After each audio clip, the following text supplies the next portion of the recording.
What if I told you the ocean is not actually blue? And what if rivers change color, not because of pollution, but because of the Earth itself? Stay with me, because the final fact I'm about to share will completely change how you see water. From the deep blue of the oceans to the vibrant green of some seas, the muddy brown of mighty rivers, and even waters that look shockingly red, the world's water bodies are a rainbow of different hues. But here's the kicker: pure water has no color of its own, it's completely clear. So, what exactly are we seeing when we look out at a vast blue ocean or a murky brown river? It all starts with sunlight. You see, sunlight is a mix of all the colors of the rainbow. When this light hits the water, a fascinating process begins. Water is great at absorbing colors, but it doesn't absorb them all equally. It absorbs the red, orange, and yellow parts of the light spectrum first, within the first few meters. The blue light, however, is much more resilient. It can penetrate deep into the water. Since it's not absorbed as easily, more of this blue light is scattered and reflected back to our eyes. This is why deep, open oceans appear as a rich, dark blue. In contrast, shallow coastal waters, like those you see in the Caribbean, look turquoise or light blue. The light bounces off the sandy bottom before the blue can be fully scattered, creating that beautiful tropical color. So remember, the deeper the water, the darker the blue. But that's not the whole story. What about seas that look green? The secret lies in something incredibly small but powerful: phytoplankton. These are microscopic, plant-like organisms that float near the water's surface. Just like plants on land, they contain chlorophyll, which is green.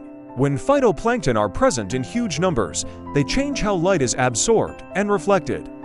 They absorb the red and blue light for photosynthesis and reflect green light. This makes the water appear green or even brownish green if there are a lot of nutrients. And here's a mind-blowing fact: these tiny organisms produce about half of the oxygen on Earth. That's right, the very breath you just took is partly thanks to these green seas. Now, let's talk about rivers. Rivers are like the storytellers of the land they travel through. They act as conveyor belts, picking up and carrying materials from the land to the sea. The color of a river often tells you exactly what kind of story it's telling. As a river flows, it erodes the soil and rocks, picking up tiny particles called sediments. If a river flows through land with a lot of mud and silt, it will look brown. A perfect example is the mighty Amazon River, which carries millions of tons of soil from the Andes Mountains, giving it its distinct muddy brown appearance. If a river flows through clay-rich areas, it can look yellowish. And if the soil is high in iron, the river can even take on a reddish tint. So, when you see a brown river, you're not just seeing dirty water. You're witnessing geography in motion, a living map of the landscape. Then you have places like the Red Sea or the Black Sea. But here's a little plot twist for you. The Red Sea isn't always red, and the Black Sea isn't actually black. Their names come from special conditions. The Red Sea sometimes experiences massive blooms of a specific type of algae called Trichodesmium erythraeum, which can turn the water a reddish-brown color for a short time. The Black Sea gets its name because its deep waters are anoxic, meaning they have no oxygen. This high concentration of hydrogen sulfide makes the water appear dark and foreboding from above, and it also means that ancient wooden ships can be preserved for thousands of years on the seafloor. Nature truly loves playing tricks on our eyes, and the colors can get even more extreme. Some lakes and geothermal pools look like something from another planet, with milky blue, neon green, or ghostly white waters. This is Earth's chemistry at its most artistic. Volcanic minerals leaching into a lake can turn it a stunning, opaque turquoise.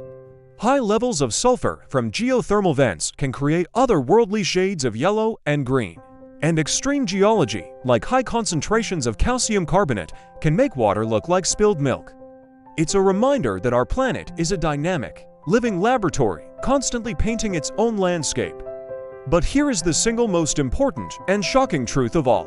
While these natural color variations are beautiful, a sudden and unexpected change in the color of a body of water can be a serious warning sign. It can signal an unhealthy overgrowth of algae, often caused by pollution. It can be an indicator of the effects of climate change, like melting glaciers releasing different minerals into the ocean. Or it could point to a broader environmental imbalance. The color of our planet's water is more than just pretty, it is a vital health signal for Earth. So, the next time you stand by a blue ocean, a green sea, or a brown river, take a moment. Remember that you're not just looking at water. You're seeing the dance of sunlight, the breath of microscopic life, the story of the land, and a message from the planet itself. I'm curious, which watercolor surprised you the most? Let me know down in the comments. If this video changed the way you see our world's waters, give it a thumbs up and subscribe for more shocking science and hidden truths. And don't forget to share this with someone who loves nature. Because the Earth has more secrets than we can possibly imagine. Thanks for watching.